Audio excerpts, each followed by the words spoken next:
Hello दोस्तों, मैं हूं डॉक्टर ज़की जमाल और आज हम बात करेंगे नीट 2020 के पेपर का पैटर्न कैसा हो सकता है।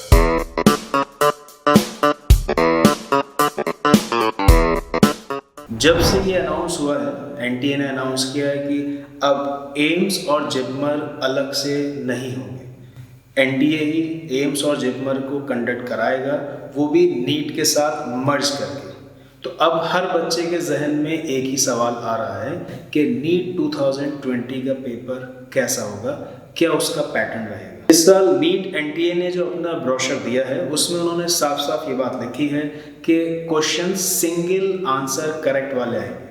इससे ये बात साफ समझ में आती है कि वो जो नॉर्मल एमसीक्यूज होंगे वो उसमें आएंगे, 4 में से एक आंसर सही होता है। इसके अलावा जैसे कि हम पहले भी नीट में देखते रहे हैं कि question match the column type वाले आते हैं, वो भी इसमें आ जाएंगे। इसके अलावा 4 स्टेटमेंट लिखी होती हैं, ज़्यादातर एनसीईआरटी की लाइंस होती हैं और सवाल होता है which one of the following is correct statement या which one of the following is incorrect statement, वो वाली लाइन भी आ सकती है। और इसके अलावा वो ये भी कर सकते हैं, पहले भी नीट में किया है कि वो एनसीईआरटी से कोई डायग्राम उठाएंगे, उसके नाम हटाएंगे और आपको बताना होगा उसमें कौन सा आंसर सही है। इस लाइन से एनटीए की इस लाइन से ये बात भी क्लियर हुई है कि सिंगल आंसर करेक्ट वाले सवाल आएंगे, कि अब असर्शन रीजन वाले सवाल नहीं आएंगे। तो इसका मतलब ये हुआ कि अब ये बात बिल्कुल क्लियर है कि एमसीक्यूज होंगे, मैच द कॉलम टाइप वाले सवाल होंगे, करेक्ट इनकरेक्ट स्टेटमेंट वाले सवाल भी उसमें हो सकते हैं और एनसीईआरटी वाले डायग्राम वाले सवाल भी हो सकते हैं। दूसरा सवाल जिसकी वजह से बच्चे काफ़ी परेशान हैं, बार बार क्लास में भी पूछ रहे थे और अब भी मैसेज करके पूछ रहे हैं कि सर पेपर का लेवल क्या रहेगा। 2019 का जो नीट का एग्ज़ाम हुआ था उससे पेपर थोड़ा आसान रहेगा या उससे लेवल थोड़ा सा ऊपर जाएगा।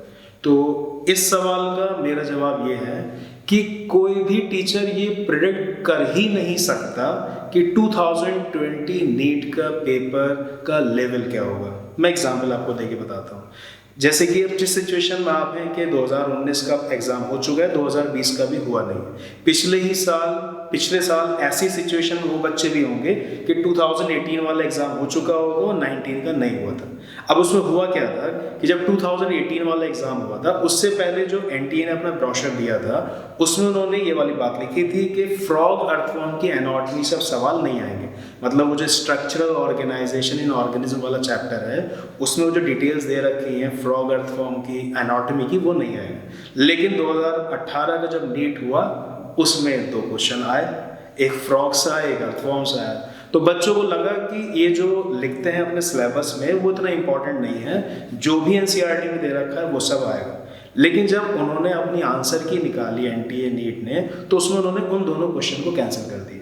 तो ये बात 2018 में क्लियर हो गई थी कि फ्रॉग अर्थवॉर्म की एनाटॉमी आपको नहीं पढ़नी, नीट में वो नहीं आई। ये दोनों टॉपिक एनटीए नीट से रिमूव हो चुके हैं। दूसरी बात, अब जब 2017 का एग्जाम हुआ था नीट का तो वो थोड़ा सा इजी था। 2018 का उससे थोड़ा सा लेवल अप गया, कुछ बच्चों के हिसाब से तो पेपर मॉडरेट से भी थोड़ा सा ऊपर था, मैं कहूँगा मॉडरेट ही था। अब फिर इससे टीचर्स ने अंदाजा ही लगाया कि जब 17 के कंपैरिजन में 2018 नीट थोड़ा सा अप गया है तो 2019 नीट और भी अप जाएगा, मतलब पेपर और भी लेवल हाई रहेगा।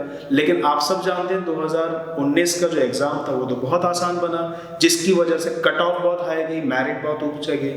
ठीक है, तो इसका मतलब फिर ये हुआ कि 2017 का एग्जाम इजी, 18 का थोड़ा सा अप और 2019 का बहुत इजी पेपर बना। तो इसका मतलब फिर ये हुआ कि इन सारी बातों को देख के हम ये प्रिडिक्ट कर सकते हैं कि क्योंकि अब एम्स और जिपमर इसमें मर्ज हो गया है तो पेपर 2019 की तरह बहुत इजी तो नहीं आएगा, वो मॉडरेट और इजी के बीच का ही लगभग रहेगा। तो अब आपके लिए ये बात ज़्यादा इंपॉर्टेंट है कि आपको ये ना सोचकर कि नीट 2020 के पेपर का पैटर्न क्या रहेगा, आप इस बात पर ज़्यादा फोकस करें कि मुझे सेल्फ स्टडी पर ज़्यादा से ज़्यादा टाइम देना है।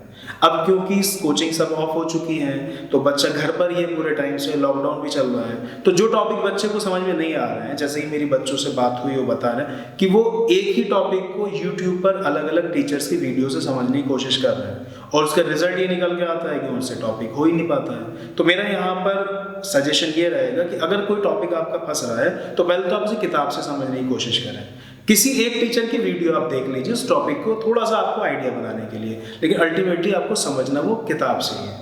आप जब टॉपिक आपकी समझ में आ जाए तो आप उसके साथ फिर एमसीक्यू लगाएं। एमसीक्यू लगाने पर नो डाउट, जैसे कि बायो में तो इतने ज़्यादा डाउट्स नहीं होते, फिजिक्स केमिस्ट्री में डाउट्स आपके थोड़े ज़्यादा बन जाते हैं। तो जिस भी टीचर से आप पढ़ रहे थे अपनी कोचिंग में, आप उनसे अपने डाउट्स ज़रूर क्लियर कर लें, जो भी टॉपिक्स में आपके डाउट फंस रहे हैं, क्योंकि डाउट्स का क्लियर करना इधर लास्ट टाइम में सबसे ज़्यादा इंपॉर्टेंट है। कि जो भी टॉपिक आप पढ़ रहे थे, जो आप रिवाइज कर रहे थे, जो क्वेश्चन आप लगा चुके थे या आप लगा रहे हैं, उनमें जो आपके डाउट्स हैं, डाउट्स आपके साथ के साथ क्लियर होते रहने चाहिए, काफ़ी इंपॉर्टेंट है।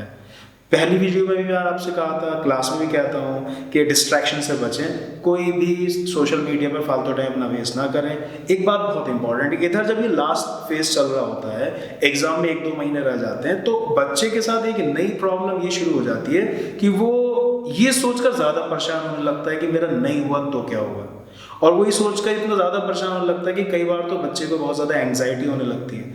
अब देखिए, अगर आप किसी भी चीज़ को बार बार सोचेंगे, बहुत ज़्यादा ओवर थिंकिंग से एंग्जाइटी बढ़ेगी, बहुत ज़्यादा ओवर थिंकिंग करने से आपकी मेंटल हेल्थ मुतासिर होगी, फिर उसकी वजह से आपकी फिजिकल हेल्थ भी मुतासिर होने लगेगी। और एग्ज़ाम में अच्छा परफॉर्म करने के लिए ये बहुत ज़रूरी है कि आपके टॉपिक्स क्लियर होने के साथ साथ आपकी मेंटल फिजिकल हेल्थ भी काफ़ी बेहतर कंडीशन में हो। तो अगर आप नीट से रिलेटेड किसी बात से बहुत ज़्यादा परेशान हैं तो कमेंट बॉक्स में लिखकर आप मुझसे पूछ सकते हैं। मैं नेक्स्ट वीडियो में उसके सॉल्यूशन बताने की कोशिश करूँगा।